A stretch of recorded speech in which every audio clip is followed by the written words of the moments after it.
रूसी सदर पुतिन और अमरीकी सदर डोनाल्ड ट्रंप के दरमियान टेलीफोनिक राबता हुआ है।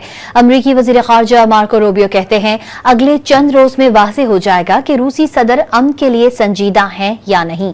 अमरीकी सदर ट्रंप ने रूसी सदर पुतिन से टेलीफोनिक राबते से मुतालिक बताया कि वो यूक्रेन में अमन कायम करने के लिए सख्त मेहनत कर रहे हैं। उनकी रूसी सदर पुतिन से जल्द मुलाकात भी मुतवक्के है।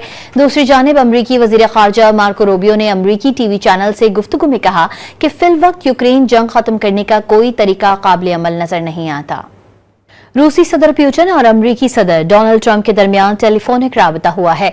अमरीकी वजीर खारजा मार्को रूबियो कहते हैं, अगले चंद रोज में वाज़ेह हो जाएगा कि रूसी सदर अमन के लिए संजीदा हैं या नहीं।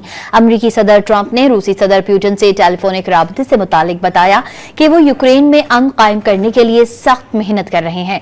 उनकी रूसी सदर पुतिन से जल्द मुलाकात भी मुतवक्के है। दूसरी जानिब अमरीकी वजीर खारजा मार्को रूबियो ने अमरीकी टीवी चैनल से गुफ्तगू में कहा कि फिलवक्त यूक्रेन जंग खत्म करने का कोई तरीका काबिल अमल नजर नहीं आता।